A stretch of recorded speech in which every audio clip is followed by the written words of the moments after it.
Entonces vamos a seguir la misma dinámica que en la mañana, si les parece, se van a juntar por pequeños grupos y vamos a analizarlas. Ahí también hay 4 temáticas que no hay, last but not least, como dicen los ingleses, que me acuerdo que en mi universidad la carrera de ingeniería de minas no tenía curso obligatorio de ecología. ¿Se dan cuenta? Ingeniería de minas. Si hay una profesión que destroza todo, es la minería, ¿no es cierto? ¿No? Entonces, que no tengan, o sea, era realmente un abuso, ¿no? Entonces, ¿qué tal son esas temáticas y cómo podemos mejorarlas, ¿no? Segundo aspecto, articulación entre profesionalización y voluntariado solidario, ¿no? Muchas veces en nuestras universidades latinoamericanas, ¿no? Siempre hay un gran tema de voluntariado, hay grupos de estudiantes voluntarios, de profesores voluntarios, hay muchos proyectos que se dan, pero qué pena, fuera de la academia, ¿no? No hay vínculo, ¿no? Y el mismo servicio social en México conlleva muchísimos problemas, ¿no? Entonces, ¿cómo hacemos para articular la misma formación profesional con el voluntariado, sabiendo que a fin de cuentas, mañana van a hablar del tema del trabajo, ¿no? Del empleo y del desempleo del egresado? Los empresarios, si hay algo que valoran cada vez más en el CV de las personas que emplean, es justamente el trabajo voluntario. Porque alguien que ha hecho trabajo voluntario, de inmediato el empleador dice, y aquí una persona proactiva, que piensa en los demás, que quiere organizar cosas. No. Eso para mí son buenas competencias, ¿no? Bien. Tercer aspecto, aprendizaje profesional basado en proyectos sociales. Es lo que les hablé en la mañana. Ese es el tema central, que parte del aprendizaje profesional del estudiante se dé a través del cumplimiento de proyectos sociales. Es decir, es un tipo de aprendizaje basado en problemas, pero no cualquier problema, no un problema inventado por el profesor en forma artificial dentro del aula, sino un problema real con gente real en una situación real que se va gestionando y vamos aprendiendo con eso, ¿no? Esto es el método clásico de enseñanza en Harvard, ¿no? O sea, si quieren realmente mimar a las grandes universidades, pues hagan eso, ¿no? Yo tengo el caso de un joven ecuatoriano. Su papá conocía a un profesor de Harvard y el joven era fascinado por todo el tema de ingeniería ligado con la ecología, ¿no? Y le echaron el ojo porque era muy bueno, le metieron beca completa en Harvard, ¿se imaginan? ¿No? ¿Qué tal regalo? Después de un año en Harvard había construido un carro solar. Claro, porque en lugar de hacerle pasar por 50.000 cursos antes que de poder investigar, le metieron de frente a investigar y facilitaban su propia investigación, ¿no? Dentro de la universidad. Es aprendizaje basado en problemas, ¿no? Entonces, yo tengo un problema, quiero la solución y voy a buscar los recursos en los profesores y investigadores que me van a ayudar a solucionar el problema, ¿no? Y con eso me voy formando, voy adquiriendo mis competencias ciudadanas y profesionales, ¿no? Y cuarto tema, integración de actores sociales externos en el diseño de las mallas curriculares. Eso es un tema esencial, ¿no? ¿Desde cuándo nos atribuimos el derecho exclusivo de decir cómo se forma un médico, cómo se forma un economista, cómo se forma un ingeniero? La sociedad no tiene algo que decir, ¿no? Primero los futuros empleadores, ¿no? Por supuesto, pero también las ONGs, los gobiernos locales, etcétera, etcétera. Un sinnúmero de actores sociales deberían entrar con nosotros a tratar ese tema tan álgido, tan tan importante socialmente como es qué le vamos a enseñar al futuro profesional que va a gobernar el país, ¿no? ¿Se dan cuenta? Es un tema muy importante. Esto viéndolo ya aquí en México, en la figura del servicio social. Desafortunadamente, revisando nuestra situación en la parte del impacto negativo, vemos que se ha perdido mucho el sentido de lo que es el servicio social. Vemos a nuestros alumnos sacando copias, trayendo el desayuno, haciendo actividades que realmente no tienen que ver con lo que sería un servicio social, y bueno, que tendría realmente la finalidad de devolverle a la sociedad un poco en cuanto a lo que nos hemos especializado en nuestras carreras. La vez pasada estaba en Tampico para un congreso de servicio social y me puse a calcular, ¿no?, en años lo que representa el servicio social, sus 480 horas de ley, ¿no? 1000 estudiantes cumpliendo su servicio social equivale a 54 años de servicio a la comunidad. ¿Se imaginan cuántos cientos de miles de estudiantes en este momento en México están cumpliendo? Estamos hablando de decenas de miles de años de servicio social que están echando a perder, ¿no? Podrían hacer cosas espectaculares, ¿no? Habría que ir a ver a Venezuela porque Venezuela también se dotó de una ley de servicio social. Y yo recuerdo que cuando estaban discutiendo para sacar esa ley, vinieron obviamente a México y observaron muy bien todos los problemas del servicio social mexicano antes de pensar el servicio social de ellos, ¿no? También hay muchas universidades mexicanas que tienen muy buenos servicios de servicio social y que van hacia la academicización del servicio social. La palabra es fea, pero la idea es bonita, ¿no? Reintroduzcamos el servicio social dentro de ese cuidado académico con profesores, investigadores y directivos universitarios para que no se haga cualquier cosa, sino realmente un trabajo de extensión, un trabajo de vinculación tal como debe ser. Eso ya es una gran tarea para los años que vienen y yo creo que todos, o sea, en todos los congresos mexicanos que hoy escucho lo mismo. Entonces hay una unanimidad sobre el problema, el diagnóstico del problema y las pistas de solución, ¿no? Falta nomás hacerlo. Y yo creo que la tercera pregunta, ¿con quién debemos asociarnos para lograrlo? En su caso es la pregunta clave. Por eso me gusta esa idea de hacer ferias, etcétera. Y yo creo que aquí las ONGs, las grandes ONGs, les pueden ayudar muchísimo, ¿no? Le doy mi caso personal. En Francia, cuando yo era joven, estoy hablando del siglo pasado, todavía había servicio militar obligatorio, ¿no? Y como por supuesto yo era filósofo kantiano pacifista, no quería hacer el servicio militar, entonces me inscribí en lo que se podía hacer, que es la objeción de conciencia, ¿no? Que se llamaba objeción de conciencia. Y en lugar de hacer un año de servicio militar, nos castigaban, entre comillas, haciendo 2 años de servicio civil. Pero yo feliz de hacer un servicio civil, me permitió trabajar para una ONG que tenía un proyecto de desarrollo en Burkina Faso, en África, conocer toda la problemática del desarrollo comunitario en zonas agrícolas. O sea, para mí fue una formación mejor que mi formación universitaria, ¿no?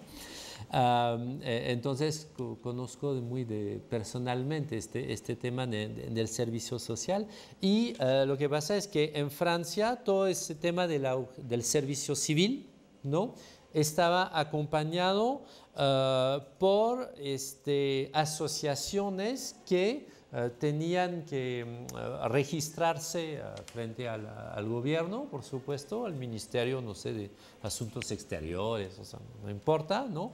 Y había todo un protocolo del seguimiento del joven que iba a cumplir su servicio civil, ¿no? O sea, yo creo que por ahí va la cosa, porque obviamente la universidad no puede encargarse de todo, ¿no? Que el gobierno federal pague, quizás sí, quizás no, no sé, hay mil modos, o sea, no estamos hablando de grandes sumas, ¿no? De todos modos, ¿no? Pero incluso los mismos proyectos de emprendedurismo que la universidad puede generar, puede financiar estos temas de servicio social. O sea, hay mil modos para encontrar esa plata. Lo que sí es importante es tener ese agente externo que va a permitir la garantía de que el joven no está perdido en el espacio ni para fotocopiar o servir el café, sino realmente para hacer un trabajo. Y esa parte interna, un seguimiento, una tutoría, ¿no? Realmente por docentes, por investigadores, para asegurar el carácter académico y la seriedad del tema, ¿no? Entonces, sé que se hace en muchas universidades, pero otra vez es un tema de redes entre ustedes, ¿no? Las buenas prácticas de los unos deben servir de proyectos para los demás, ¿no? Hemos platicado que existen vinculaciones entre la universidad y sector productivo únicamente, en su mayoría, y además de esto son endebles. Llegan los chicos de servicio social y a la mera hora les salen con que el convenio ya no es funcional y ya no les liberan el servicio social, a pesar de que hayan estado ya una temporada realizándolo. Además de que, bueno, no existe esta regulación y seguimiento a las actividades del servicio social, lo que hace que caigamos en lo mismo, sacar copias o actividades que no están de acuerdo a lo que debería de ser el servicio social. En este sentido, ¿qué podríamos hacer para suprimirlos? En primer lugar, hacer una detección de necesidades de servicio social, principalmente en las comunidades que están alejadas a las universidades. Platicaba con mis compañeras que tuvimos una oportunidad que, bueno, no prosperó con una región de Chiapas, que nos pedían gente de ingenieros textiles en específico, para apoyar a los artesanos en conocimientos que obviamente podrían enriquecer el trabajo del artesano textil. Desafortunadamente no prosperó el servicio social que se pretendía realizar y bueno, se perdió. Pero bueno, sería en este sentido de recuperar las necesidades que tienen algunas comunidades, y más en carreras que no son tan comunes como medicina, servicios dentales, que bueno, de ellos no tengo duda que se van a las comunidades a apoyar, ¿no? También en este sentido de movilidad hacia otras comunidades, pues uno de los problemas que fue lo que resaltó en que no fuera próspero este convenio fue los recursos para esa movilidad. Definitivamente se necesitaría del apoyo del gobierno federal para que pudiera existir por lo menos la transportación, y a lo mejor ya en las comunidades no dudo que las mismas personas de la comunidad apoyarían con la parte del hospedaje y la alimentación, pero bueno, faltaría la parte del recurso para que los jóvenes se pudieran mover a estos lugares que muchas veces son muy distantes y de difícil acceso. Recuperar el sentido del servicio social para crear un impacto positivo en la misma sociedad, que no se vea el servicio social ya nada más como un trámite para titularnos, sino que verdaderamente sembremos en nuestros estudiantes esa semilla de apoyar a su pueblo, a su cultura, a su nación. Y bueno, otra cosa muy importante es que las vinculaciones que se realicen sobrevivan a las gestiones. También platicábamos que suele suceder que sale el director, el presidente o quien representa a la empresa o a la universidad y las vinculaciones se pierden, y obviamente proyectos de servicio social que pueden ser muy, muy importantes se pierden por estas mismas situaciones. Ahora, ¿con quién deberíamos asociarnos? Pues obviamente el gobierno federal sería el primero que debería impulsar alguna política para que el servicio social recuperara su sentido, los gobiernos estatales y municipales para hacer esta detección de necesidades de profesionistas en cuanto a qué requieren las regiones, ¿no? No vamos a mandar a un textil a donde no hay textiles, por ejemplo, ¿no? Tiene que ser a comunidades muy específicas y que requieran de esa profesión. También de asociaciones civiles. Platicábamos ahorita del problema que se vive con los animales domésticos, en específico perros y gatos, y lo trasladábamos a que existen muchos albergues de estos animalitos. Tal vez las personas que estudian biología, que estudian veterinaria, podrían realizar su servicio en este tipo de albergues, de asociaciones, para crear también esa cultura en este caso en el veterinario, de ya no estar vendiendo mascotas únicamente por negocio, ¿no? Crear esa conciencia en la profesión que tengamos de sustentabilidad, responsabilidad, que sea algo más integral ese servicio social. Y bueno, ¿qué innovación social vamos a crear con esto? Proponemos un foro de servicio social, así como se hacen los foros de reclutamiento para empleo como tal, hacer foros de servicio social ya con las áreas muy específicas de lo que van requiriendo las diferentes zonas del país. Obviamente la vinculación institucional con el gobierno federal, estatal, municipales, las asociaciones civiles, fundaciones, etcétera. Entonces esa es la propuesta que tendríamos en cuanto a dignificar nuevamente la figura del servicio social. Ahí está, perfecto, ese es un tema. Una cosa que hay que distinguir es en el servicio social las campañas y prácticas profesionales, ¿sí? Y el aprendizaje basado en proyectos sociales, ¿no? Para mí la cumbre es el aprendizaje basado en proyectos sociales donde realmente vamos creando una comunidad de aprendizaje mutuo, y a mí me interesa mucho la palabra mutuo, porque aprendemos de la comunidad y la comunidad aprende de los académicos. Entonces, y vamos primero a escuchar a la gente en lugar de precipitarse a rellenar carencias en esa pobre gente vulnerable con nuestra gran pericia profesional y que muéstrame tus muelas para ver si hay caries y que te hago la campaña de vacuna y que o sea, porque eso es fácil finalmente, pero no necesariamente enseña mucho ni a la comunidad ni mucho menos a nuestros estudiantes. Detrás de malos proyectos sociales hay soberbia universitaria. Y esto lo debemos tener muy en cuenta. Por eso le puse ese comentario del maestro Tojo Lavale, ¿no? Que todo el mundo nos quiere enseñar. Nadie quiere aprender nada de nosotros, porque no sabemos nada, claro, no somos universitarios, entonces no sabemos nada, ¿no? Entonces, este tema es importante. Quizás articulando campañas por un lado, prácticas profesionales, ¿no? Servicio social por el otro lado y aprendizaje en comunidades de aprendizaje mutuo, ¿no? Podemos hacer un gran trabajo, ¿no?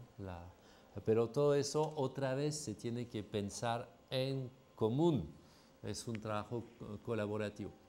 Yo creo que para mí la enorme barrera actual de las universidades es que se diseña la malla curricular, después se designan las asignaturas y se asigna un profesor para una asignatura. Y el pobre profesor se encuentra como un átomo, ¿no? Desvinculado de los demás, ¿no? Y solito con un grupo de alumnos. ¿Qué hago? ¿Qué tema es? Bueno, me relleno, hago mi curso y dicto mi curso, ¿no? ¿Qué me queda? ¿No? Mientras que si trabajáramos realmente en comunidades entre nosotros los docentes, con investigadores, las autoridades de la facultad, ONGs, gobiernos locales, etcétera, podríamos hacer grandes cosas juntos y cumplir con todo lo que hay que cumplir a nivel de la formación profesional, pero haciendo cosas muchísimo más sensatas, ¿no? Ese aislamiento del profesor que yo sufrí cuando yo era profesor universitario, porque a mí también me daba mi curso y ya, ¿y qué hago con eso? No sabía, ¿no? Entonces, yo creo que es el gran problema. Ese es el autogol permanente que nos metemos, ¿no? Y desaprovechar el servicio social, qué pena, ¿no? Que es el Plan Nacional de Servicio Social en zonas ejidales.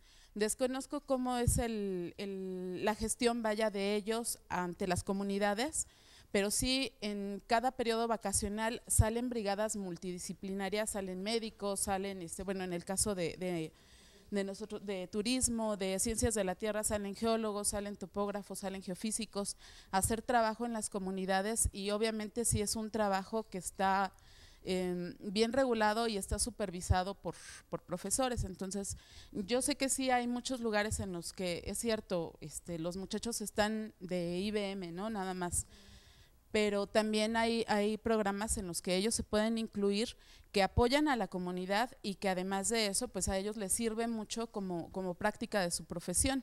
Entonces sí lo tenemos. PLANACE es el Plan Nacional de Servicio Social en zonas ejidales. Absolutamente reconocido por las autoridades, porque este profesor que se separa de su familia, de su trabajo para ir una semana y medio, debería tener un reconocimiento especial, ¿no es cierto? En este caso vamos a trabajar en lo que es el aprendizaje profesional basado en proyectos sociales, que se liga con lo que acabas de mencionar. Y obviamente el instituto sí ha trabajado mucho sobre todo esto que tú acabas de decir y sí lo clasifica. Cada unidad académica también tiene un área que se encarga de hacer toda esta combinación que tú mencionas. Definitivamente el programa que mencionó la compañera es muy importante y sí se hacen, las brigadas se hacen periódicamente, por lo menos 3 veces al año. Y yo he estado en ellas, por eso te lo comento, y sí hay una multidisciplinaridad, sí hay un convenio con algunas asociaciones civiles, con algunos gobiernos municipales, con algunas instancias, como es el Instituto Indigenista, por ejemplo, de ahí surgió este proyecto que mencionabas de textiles, y yo creo que aquí hay algo que nosotros lo manejamos como impacto negativo, es la falta de difusión y alcances, de que los profesores no nos acercamos a la información. Somos gente que estamos promoviendo información y estamos hablando de miles de detalles, de estar articulados con toda la información y resulta que nosotros no estamos bien articulados con la información que tiene el instituto, ¿no?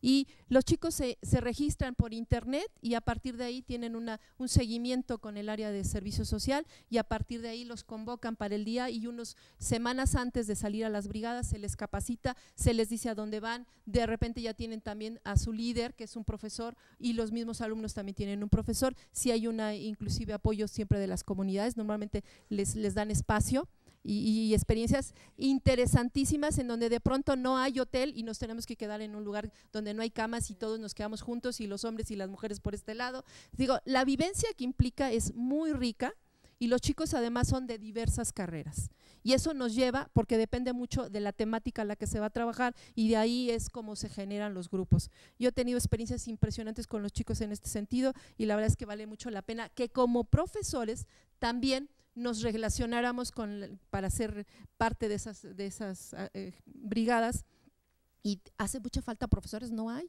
van muy pocos. Entonces también esa combinación de separarnos una semana de familia o semana y media y ir allá vale la pena. Conocer a la comunidad y todo esto también genera esto. Esto nos lleva justo al aprendizaje profesional.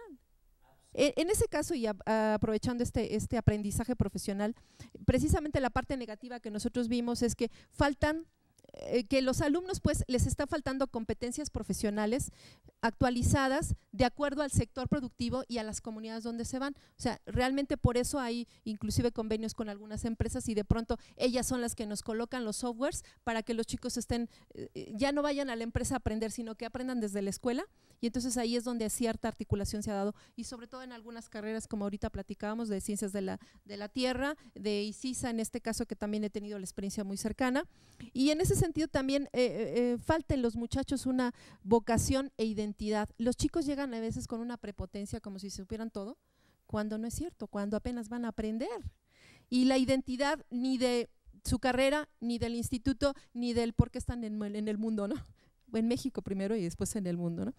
Hay una falta de ubicación ante el mercado laboral, los chicos no saben bien a dónde van y cómo van, a veces van porque en la familia les reconocieron que había una carrera y por ahí, vete por ahí, ¿no? Y ellos creen que ahí van a ganar dinero cuando todavía tienen mucho que trabajar. Esta identificación de que todavía tienen mucho que trabajar saliendo de la escuela y apenas van a aprender más, esa es otra cosa.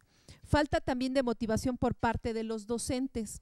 No hay una combinación de profesores que los motiven, que realmente los busquen para que generen estos proyectos. No convocamos a los alumnos y cuando los convocamos en clase, de verdad que, y claro, los llevamos a que también tenga aplicación con su asignatura, hay una actitud positiva. Sobre todo las nuevas generaciones conforme van llegando son a los que podemos trabajar más. Ya las últimas generaciones es más difícil, ya como que ellos se cierran, como que dicen, no, ya estoy casi terminando, ya soy casi ingeniero y entonces ya vengan a mí, ¿no? No es cierto, tienen que aprender mucho todavía. Y solamente cuando salen, esa es otra experiencia que hemos tenido en el 9º semestre, los que hemos manejado esta carrera, resulta que los chicos se van con esa actitud, regresan al mes, después ya de estar en la empresa, llegan con una actitud y forma de hablar tan distinta, que dice uno, ya lo cambiaron, ¿no?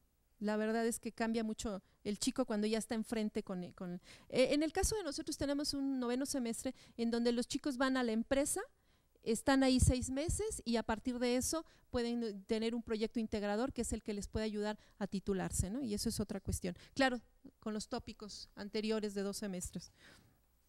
Eso es en cuanto a las cuestiones de impactos negativos. ¿Qué debemos hacer para suprimirlos? Pues partir de un diagnóstico en cada sector que nos estemos manejando, in situ de cada situación, porque lo vimos con turismo, lo vimos con ciencias de la tierra, con geología, con algunas otras cosas, con la aeronáutica, con mecánica, con ingeniería y CISA y industrial también, y en el caso de UPIXA que también tenemos varias carreras. El enfoque debe ser también sistémico, debemos provocar que desde los primeros semestres tengamos esa condición sistémica de todas las disciplinas. Matemáticas y química y física se relacionan y esa es una de nuestras propuestas que hacemos dentro del siguiente punto justo. Hay que combinar cada semestre, vincular todas a partir de un proyecto que los integre. Que eso puede ser una parte importante. Después de esto también hay que articular las carreras y vender, ayudarlos a que vendan y manejen las ideas. Hace rato también estuve en otra de las salas, un chico con muy buena, vamos a decir, actitud en el término de la investigación que hizo, pero no tenía muy bien plasmado el enfoque, el objetivo, el alcance, la metodología y vender al público la idea le falló, ¿no? Entonces, y no solamente a él, sino también de posgrado, había gente de posgrado. Entonces, ¿con quiénes debemos asociarlo?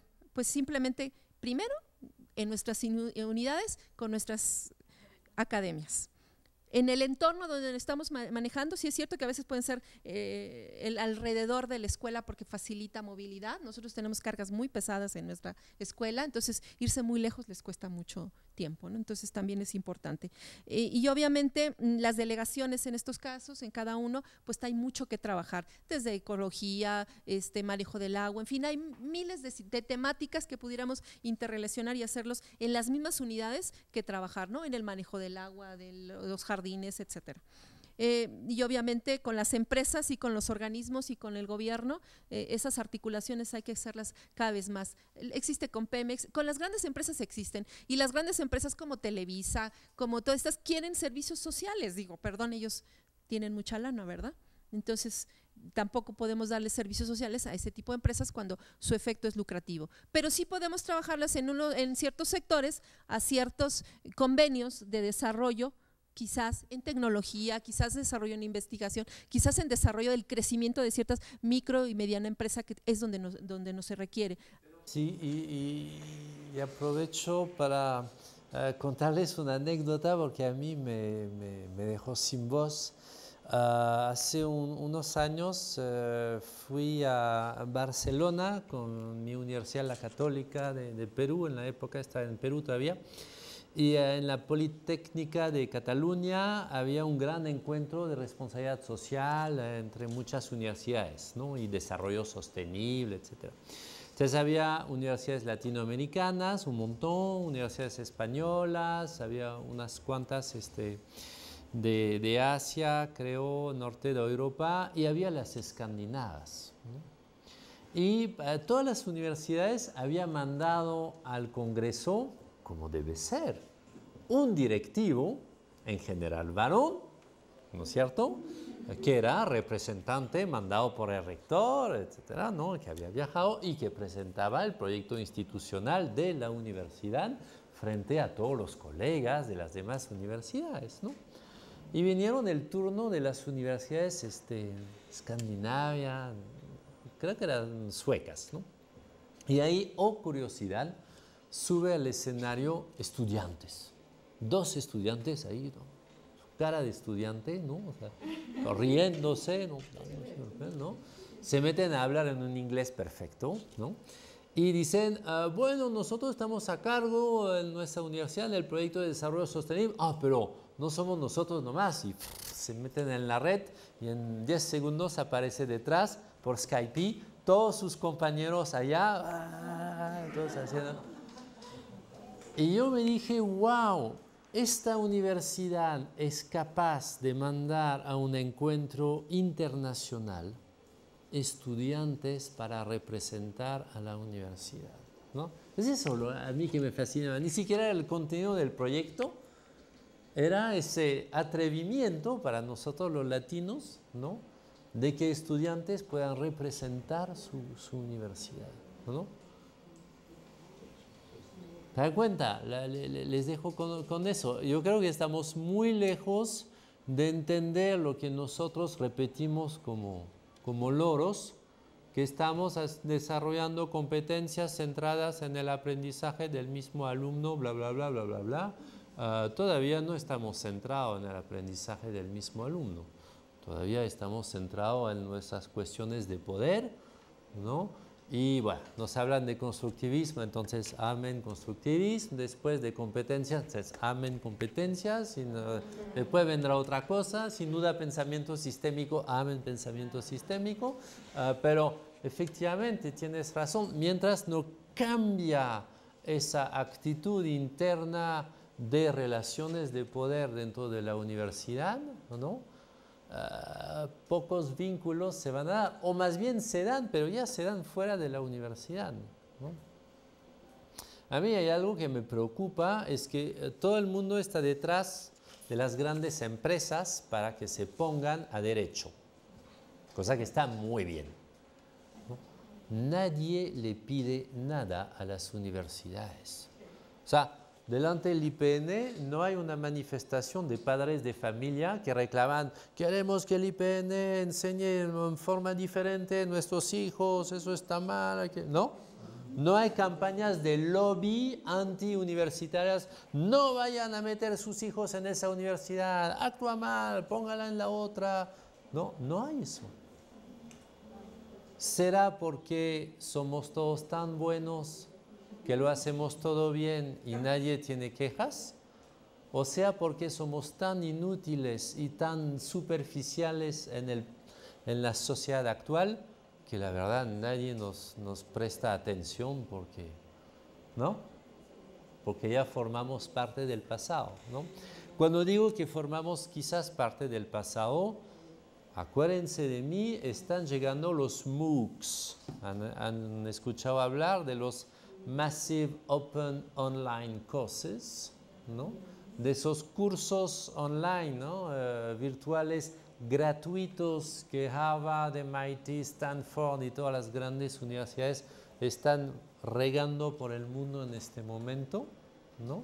Y son gratuitos por el momento, ¿eh?, porque el interés es captar a los alumnos, pero quizás muy pronto va a bajar muchísimo sencillamente las inscripciones de alumnos en nuestras universidades, porque ya estarán en línea inscritos en Harvard o Stanford, ¿no?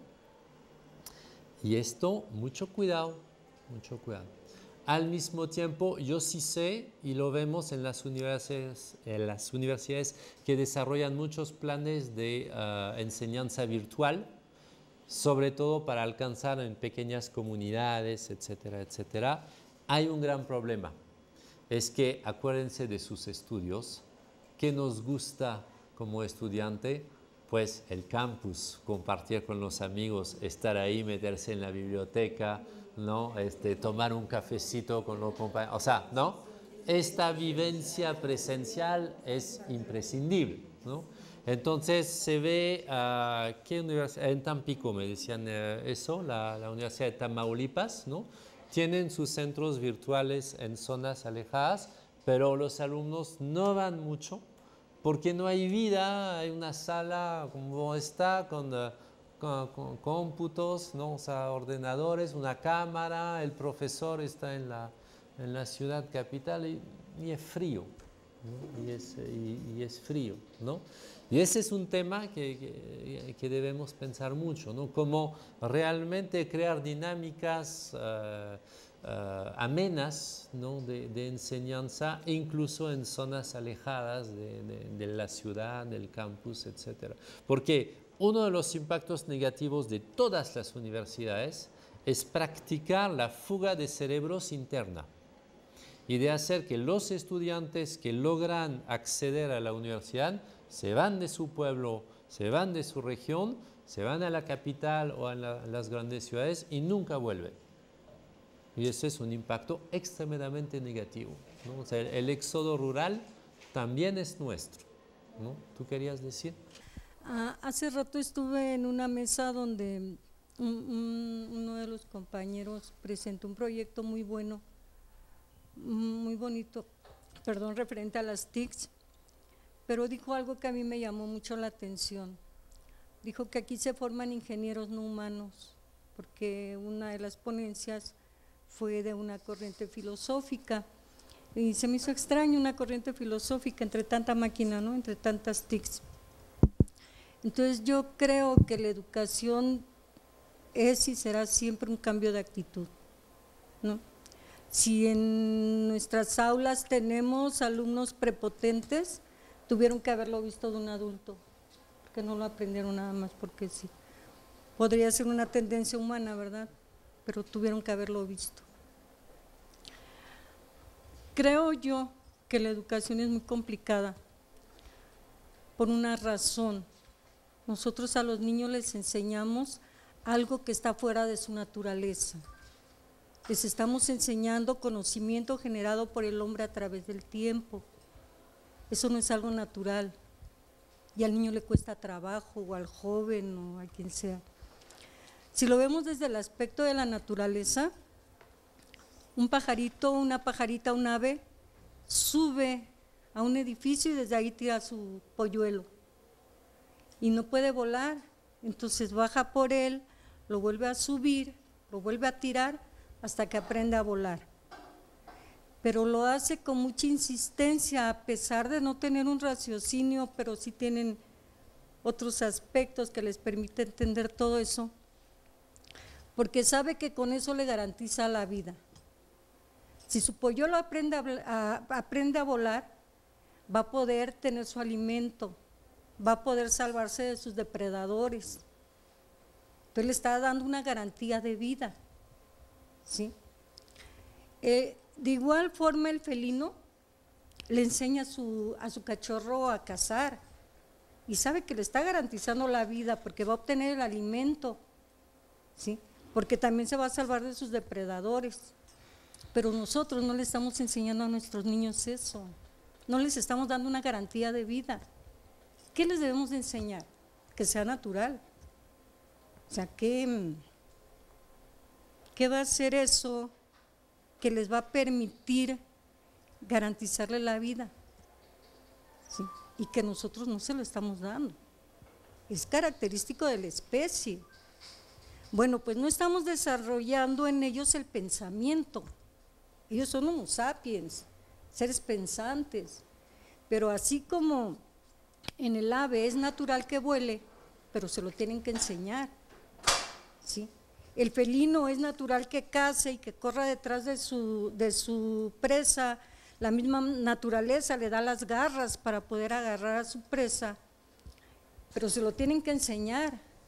Así nosotros somos seres pensantes, nuestra naturaleza es pensar, pero se lo tenemos que enseñar. y no les estamos enseñando a pensar. Los estamos obligando a que aprendan el conocimiento que se ha generado a través del tiempo y que nos han dejado como herencia la misma especie humana. Pero no es natural y para ellos ya no es una garantía de vida. Si le decimos es que tienes que estudiar porque así vas a vivir bien, dicen no, pues el doctor de ahí, mi vecino de al lado, estudió, es un doctor pero anda en un taxi, no encontró trabajo. Entonces ya los niños de ahora ya no los podemos engañar, ellos ya están razonando de una manera diferente que nosotros todavía no logramos entender porque ellos ya nos están rebasando en cuestiones tecnológicas, nos están rebasando en cuestiones que para ellos es muy fácil y a nosotros se nos complica. Entonces, ese cambio de actitud que debe de haber en la educación no nada más es para los adultos, para los alumnos, también es para los docentes. Tenemos que cambiar esa actitud. ¿Sí? Sí. Sobre este tema de mallas curriculares, es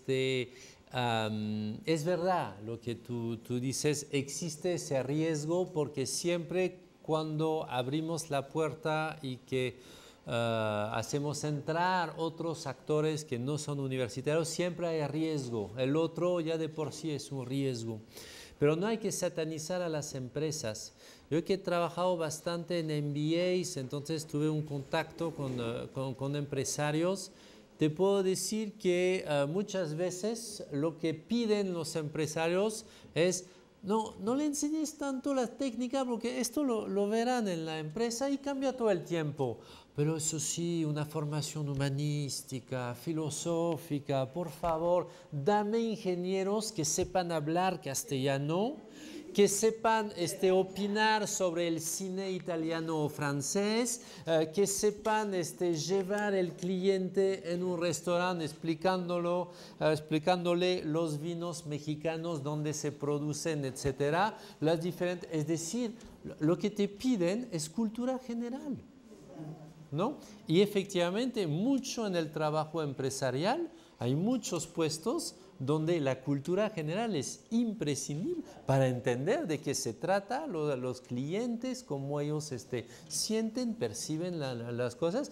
Y nuestra hiperespecialización ingenieril es fatal porque, aparte de fútbol, no saben hablar de nada más, ¿no? Y qué pena cuando el cliente es chino o alemán, hay que saber hablar de un poquito más. Entonces, no satanicemos a las empresas, por favor, porque no necesariamente son reductivas.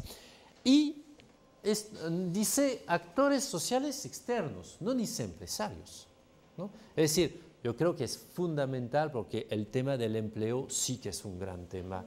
Y es fundamental y forma parte de nuestra responsabilidad que nuestros egresados encuentren trabajo, porque sin el trabajo, ¿cómo vivo? ¿No? Lo que tú decías, ¿no? El pajarito con su bebito, o sea, le tiene que dar herramientas para la vida, ¿no? Pero obviamente en el diseño de las mallas curriculares, pongamos los empresarios, pongamos las ONGs, pongamos los gobiernos locales, el gobierno federal, pongamos todos los actores que pueden opinar sobre esta malla curricular. Y obviamente el punto de vista empresarial es uno de los puntos de vista, ¿no? Es decir, hay que reconstituir Babel. Es interesante, siempre en el Génesis, después de Noé, no alcancé a ponerlo esta mañana, pero hay la Torre de Babel, son 12 líneas, vayan a volver a leerlo, es bien interesante. Todos los hombres estaban en una sola ciudad, todos se entendían muy bien, todos estaban en paz, todos hablaban el mismo idioma, todos estaban de acuerdo para construir una gran torre hacia el cielo. Es decir, situación ideal hoy, ¿no? Y Dios viene y dice, ¡ay caramba! Ahora que todos están de acuerdo, no van a tener límites en sus proyectos. No, yo les voy a dispersar por toda la tierra y les voy a dar idiomas diferentes para que no se entiendan, ¿no? ¿Qué significa eso? Pues si uno lo ve desde un enfoque sistémico ecológico, significa biodiversidad. ¿Qué es la Torre de Babel? Pues es la uniformidad de los transgénicos de Monsanto. un solo cultivo en todos los terrenos posibles y eso te garantiza que 10 años después tu tierra es estéril y no puede crecer absolutamente nada y tienes que meter Roundup y más Roundup y más Roundup, ¿no? La biodiversidad, es decir, el esfuerzo de traducción de puntos de vista diferentes, es justamente lo que nos asegura que en esa pequeña pelea permanente de no te entiendo bien, tú tampoco me entiendes bien, tengamos ese equilibrio necesario, ¿no? Entonces pensemos en términos post-babélicos también para la malla curricular, porque esta malla curricular, tal como está pensada por el gran decano con su gran ciencia infusa, con sus 2 o 3 asesores, pues la sociedad tiene mucho que decirle, ¿no? Pero no están, y estamos en una torre de Babel en lugar de un mundo post-babélico. Respecto a nuestro tema, lo comento rápido, ¿sí? Nosotros elegimos la número 4, que es la integración de actores sociales externos en el diseño de las mallas curriculares. Estábamos comentando que bueno, hasta qué punto es un arma de doble filo, ¿no? El hecho de ir a la industria y decirles, bueno, dime qué necesitas para armar mi currículum y hacerlo. Sabemos que eso no es posible. Nosotros nos regimos todavía por el currículum estadounidense. El único que tiene un currículum un poquito original, hecho por ellos, es la UAM Xochimilco, sí, pero todos los demás nos regimos por el mismo currículum. Y si a eso le sumamos los currículums ocultos y todo lo que hay detrás de todo lo que es la educación, pues se complica más.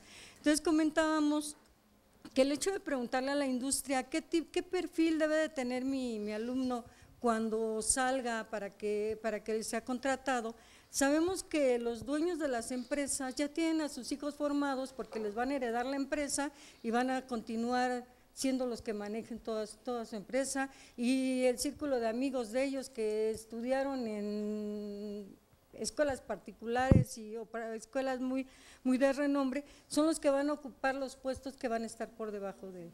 ¿Y qué es lo que le queda a nuestros alumnos? ¿Qué es lo que le queda a esos alumnos que se están formando dentro de las escuelas públicas? Pues los puestitos más abajo o que sean obreros. Entonces, nosotros lo que decíamos es que, bueno, motivar a los muchachos para que no vean la licenciatura como algo terminal, sino que ellos siempre tengan en la mente que existe el posgrado, que existe el posgrado y que pueden hacer la maestría, el doctorado, que existe CONACYT, que les va a pagar una beca, que hay becas en las universidades y que pueden tener más dinero que si se van a trabajar a una empresa, ¿no? Hace poquito en un congreso estuvieron de aquí del Politécnico y nos decían que la estadística que hay aquí en México de posgrados es muy baja. Entonces hay que motivar a los muchachos para que continúen con eso, ¿no? De repente empecé a escuchar cosas como hay que educar para la vida, hay que rediseñar el currículo con estrategias que le permitan a los estudiantes obtener cosas que sean más allá de la instrucción misma de la materia. Y entonces, pues yo sí entré en un grave conflicto porque dije, ¿y dentro de mí yo qué puedo dar? ¿Qué tengo para dar como que de manera inmediata? Y en este conflicto que yo traía, un día me di cuenta que yo siempre les había pedido a mis alumnos trabajar en equipo. Y yo dije, ups, ¿cómo me atrevo a pedirles que trabajen en equipo si nunca les he enseñado? ¿Cómo me atrevo a pedirles que hagan bien el trabajo en equipo si tradicionalmente el trabajo en equipo ha sido una cuestión empírica? ¿Sí? Y entonces empecé a atar cabos, viene la currícula, qué estrategias vas a proponer, ahora cómo vas a enseñar este concepto o esta teoría, qué otras habilidades o destrezas además de la instrucción le vas a dar a tus alumnos. Y entonces se me ocurrió que podría yo generar, en vez de equipos de trabajo, bueno, seguían siendo equipos de trabajo, pero llamarlos firmas de ingeniería. Y entonces diseñé una estrategia que se llama aprendizaje por escenarios.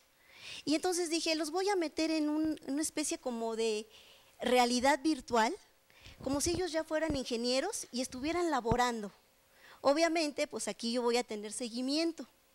Y entonces dije, 3 alumnos, uno de ellos va a ser el líder de proyecto porque estoy en carrera de ingeniería y 2 de ellos pues van a ser los colaboradores.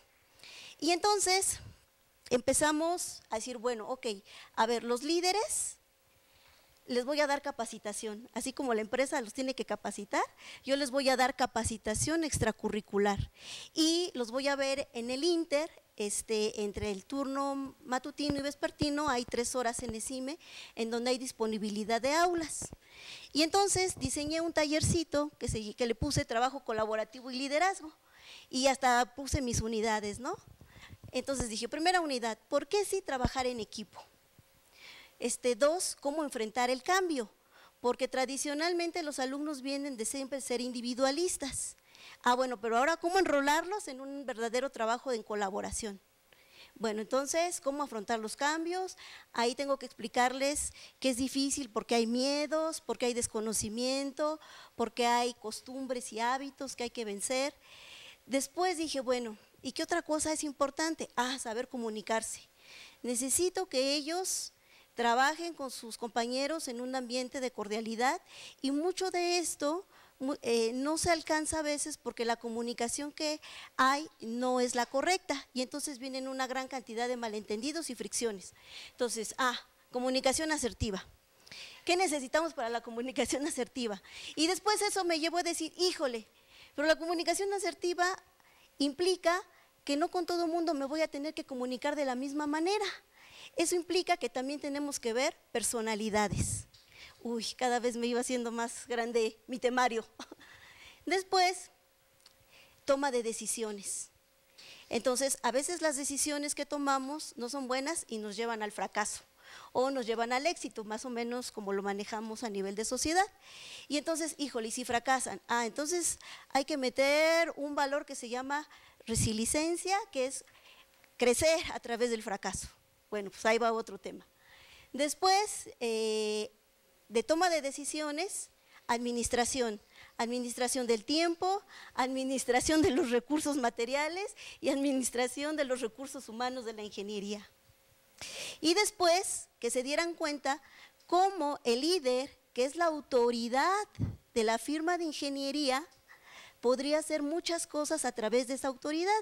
Y entonces decíamos, bueno, les decía que las propuestas se llevaban a acciones a través de esa autoridad y a medir su autoridad para que entonces no cayeran en la parte del autoritarismo o que fueran demasiado flexibles, porque de todos modos con alguno de estos extremos pues no llegábamos a ningún lado. Entonces iba llevando el taller, fue todo un semestre y yo me iba dando cuenta cómo se iban manejando ellos mismos y cómo iban manejando a sus grupos. Dentro de mi misma clase, yo doy física. Y entonces decía, bueno, pues si ya tengo a mis ingenieros, ya están capacitados, pues entonces viene la parte del proyecto social. Y entonces, bueno, pues a través de ciertos conceptos, observábamos el fenómeno, deducíamos la ecuación que representaba el fenómeno y después yo generaba una convocatoria, que era un concurso de licitación. Esto dependía del curso de física que dé. En este momento estoy dando física clásica y entonces la convocatoria que saqué fue el segundo concurso de instrumentos de medición. Y la tarea o el proyecto fue convocar, hacer una balanza granataria con ciertas características. Esta física se enseña en el primer semestre de la carrera.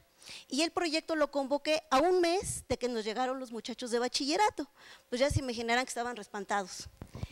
Pero entonces es ahí donde yo entro a moderar esa emoción, a hablar con ellos, a motivarlos y sobre todo a dirigirlos.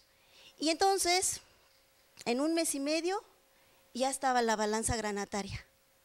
Y esas balanzas granatarias se van a donar a nuestro laboratorio de física porque no hay, pues como sabemos, a veces no hay muchos recursos, ¿no? Nada más tenemos una balanza granataria y ahora ya vamos a tener 21. Entonces, la otra parte para lograr el proyecto es que también para su inscripción, según la convocatoria que emití, tenían ellos que entregar un anteproyecto. En un anteproyecto saben que se da la problemática y se sustenta, pero además de esto ya venía por detrás una evaluación económica. Entonces entregaron su anteproyecto, les di 15 días, entregaron la balanza granataria y después el reporte técnico, ya con la parte de evaluación, de análisis, de decir mi balanza tiene estos límites, hay que tener estos cuidados, aquí está la evaluación, garantizo cierta precisión y pues a un mes y medio de haber entrado, los muchachos que en un principio creyeron que no iban a poder y que ya vieron su balanza y que ya vieron un anteproyecto y que ya vieron un reporte final, entonces de repente como que se ven muy crecidos, en el sentido de que están muy motivados y dicen, sí, nos costó trabajo, yo no sabía, yo nunca pensé, jamás imaginé que en a menos de 2 meses de entrar a la ingeniería, yo ya iba a ser autor de una balanza granataria, yo ya iba a ser autor de un informe técnico profesional. Y entonces yo pienso que estas técnicas pues enrolan de alguna manera estos 4 puntos. Entonces, obviamente pues todo esto es muy pesado para mí, ya llevo muchos años haciéndolo, con la primera generación que lo hice, estos muchachos estaban tan interesados en el trabajo en equipo, que dijeron, queremos seguir trabajando con usted. Y entonces dije, bueno, ¿y ahora qué hago con ellos? Yo ya creo que les enseñé lo que debían saber, pero bueno, no hay límites. Y entonces dije, pues vamos a hacer una investigación en el CIME Zacatenco para que veamos cómo anda el trabajo en equipo de sus compañeros. Y entonces encuestamos a la carrera de ICE, de los 9 semestres, de los 2 turnos, hicimos hicimos la encuesta, hicimos la estadística y después ellos escribieron artículos y los enviaron a su participación en varios foros. Uno de ellos fue la Red Internacional de Enseñanza de la Ingeniería, que en ese año en donde ellos participaron se celebró en Cuba. Entonces ellos fueron y de repente la sorpresa fue de que eran estudiantes, así como lo menciona. Entonces todos eran doctores, maestros en ciencias, ingenieros, y de repente se aparecen niños de 7º semestre, ¿no? Diciendo y expresándose de manera tal que las personas se pararon y les aplaudieron muchísimo y los felicitaron. Después vinieron aquí al instituto, se presentaron en el Congreso de Investigación Politécnica y ganaron la mención honorífica en el área social administrativa siendo ingenieros. Entonces, pues bueno, ahorita ellos están ya en la parte de ya son egresados, están concluyendo la tesis, pero todo ese aprendizaje que llevaron les está facilitando el camino para tener otro punto de vista en esta nueva etapa. Pero además, yo tengo mucha comunicación con sus padres y una de las mamás me externaba que decía, es que no sé, maestra, no sé qué le dice Alejandro, así se llama el chico, dice, no sé qué le dice, pero de repente llega y me besa y me dice, no hagas nada, mamá, yo lo voy a hacer por ti, lo veo tan emocionado y que me voy a ver a Cuba y que ahora me voy a este congreso y que me voy a esto y tengo ganas de seguir viajando por el mundo y diciendo lo que yo siento. Y entonces pues bueno, o sea, es bonito para todos, para el papá, para el chamaco, para mí, que aunque es muy difícil, pero todo empieza por tomar conciencia por uno mismo, ¿no? O sea, mi punto de partida fue, ¿yo qué puedo hacer en relación a lo que se está pidiendo? Gracias.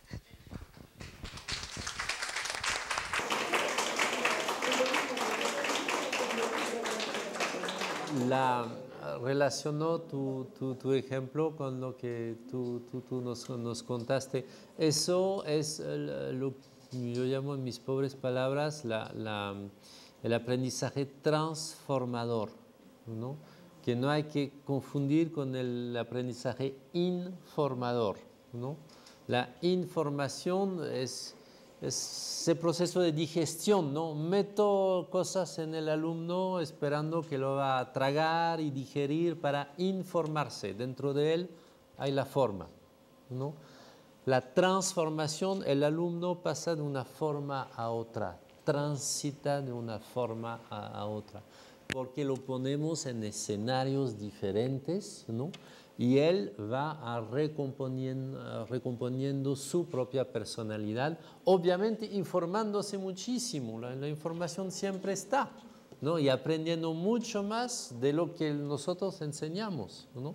Pero en forma compleja, ¿no? Sistémica y más allá de la currícula, etcétera, etcétera, ¿no? Cada vez que queremos controlar el fenómeno pedagógico, lo reducimos, ¿no? Más bien, echarle a andar en la solución de un problema complejo que ni siquiera el maestro sabe cómo resolverlo, eso es sumamente formador para todo el mundo, ¿no? Entonces, muchas veces nos equivocamos en la metodología de trabajo y podríamos alcanzar mucho más cosas. Y otra vez, siempre, si se dan cuenta, estos ejemplos, el alumno es tanto investigador, ¿no? Como estudiante, ¿no? Entonces, aprende, investiga, crea, etcétera, ¿no? Eso es, esencialmente, ¿no? Eso es muy bien. A ver. Entonces, lo único que me gustaría agregar de lo que ya han expuesto mis compañeros, tanto de servicio social, es decir que en algunas cosas, pues de plano no estoy de acuerdo. Porque en el Instituto Politécnico, y yo creo que, bueno, específicamente yo soy politécnico, tengo la cara de burro, entonces nací así, no lo puedo negar, mi sangre hay glóbulos blancos y glóbulos rojos, tampoco lo puedo negar, pero lo importante que sí tenemos que estar conscientes es que a nivel mundial, los G8, el país de los G8, tiene una estructura completamente plana, donde pone objetivos, métodos, procedimientos, tiene sus políticas, tiene sus visiones. Para el caso de nosotros, que formamos parte de los G5, entonces para nosotros no hay objetivos, el método se vuelve objetivo, es decir, hazlo, México, hazlo. ¿Por qué? Porque aún todavía no tenemos un desarrollo tecnológico como tal y venimos copiando modalidades y tecnologías, ¿sí? Ahora sí que escaneamos toda esa información. No tenemos aquí las características de los chinos, que algunos son glovers. Sí tenemos hackers, porque tenemos esos alumnos capaces de romper las fronteras, romper carzanos de seguridad y obtener información. Y no les queda otra razón de ser de que los contrato, porque no hay de otra manera, ¿no? O sea, ya supiste todo lo que tengo y entonces rompiste ese esquema, esa barrera y ahora sí cibernética de seguridad que yo tenía, la rompiste y entonces lo que voy a hacer es asumir esa responsabilidad, pues te tengo que contratar porque no me queda de otra. Formamos profesionistas que las empresas quieren que trabajen como los de la NASA, que piensen como los de la NASA, pero que se les pague como los politécnicos. Es un tanto difícil.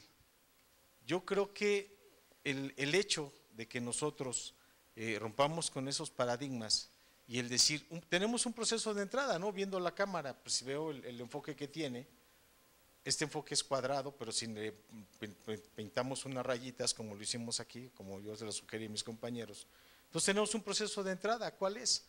Pues en la parte de arriba, pues tenemos el objetivo como tal que decimos, conocimiento del capital humano. O sea, ¿necesitamos tener un conocimiento? Sí. ¿Cuál va a ser nuestro proceso de entrada? Pues el número 3. ¿Cuál es el proceso que tenemos como tal? Es unificar las redes de colaboración con todo lo que ya se comentó. ¿Sí? Vamos a ocupar todas las sinergias, todos los conocimientos los vamos a meter, pero tenemos que romper unos paradigmas. ¿Sí? La creatividad es uno de ellos, la ética también es otro, la justicia, el monopolio televisivo que no nos salvamos y la educación familiar y cultural, porque muchas veces decimos, es que van a la escuela, se van a educar, no es cierto, aquí vienen a aprender. ¿Sí? Aquí nuestros alumnos vienen a aprender, pero también lo que usted mencionaba, lo que tenemos es que muchas de las ocasiones, yo al menos en alguna de las prácticas con mis alumnos sí lo hago, que me digan cómo se pone una mesa, cuántos platos, cuántos cubiertos, de qué tamaño es el cuchillo, cuántos vasos tenemos, cuántas copas, y en el afán de también hacer una simulación adentro de nuestro salón, ¿sí? ¿De dónde viene esto? Bueno, porque cuando se forman profesionistas, las empresas transnacionales o multinacionales, que son contadas las que tenemos en México, se llevan a nuestros mejores promedios, van y se los llevan.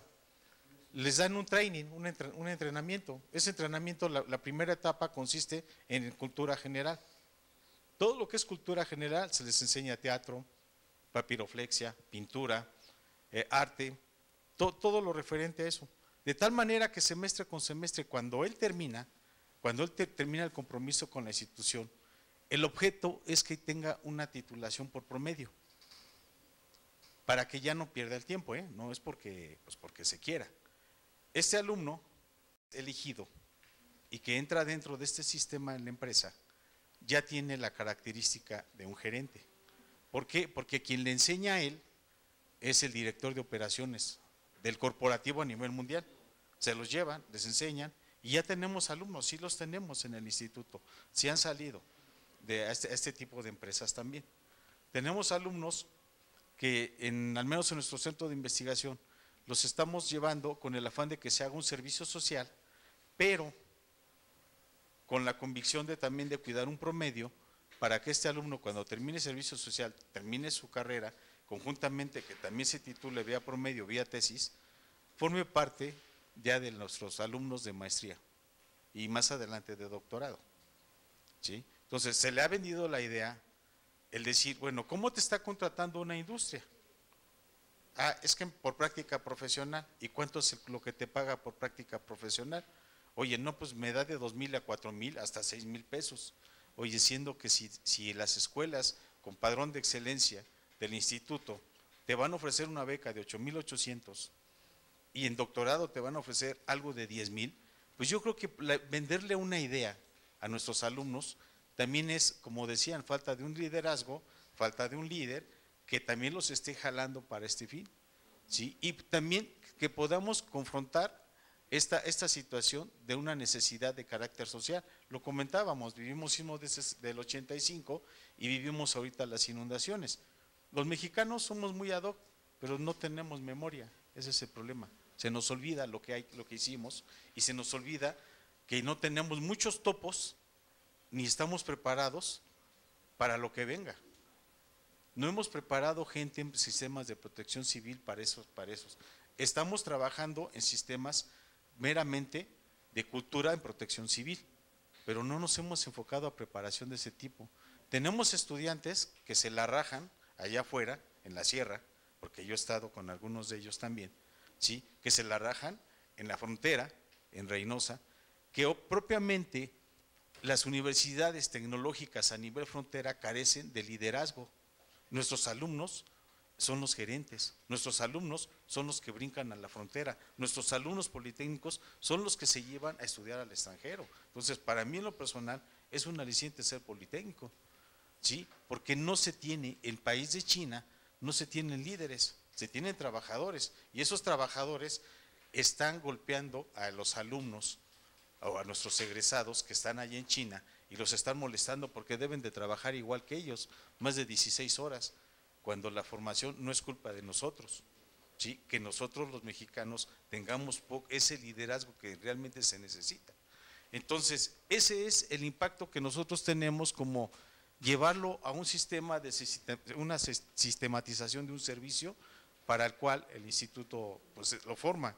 Y en lo personal yo digo que aquí formamos profesionistas para hacer feliz a todos los que le rodean. Si él es feliz, como dice la maestra, lo demás jala. Si él es feliz generando empleos, si él es feliz innovando, si él es feliz desarrollando, pues ya la hicimos.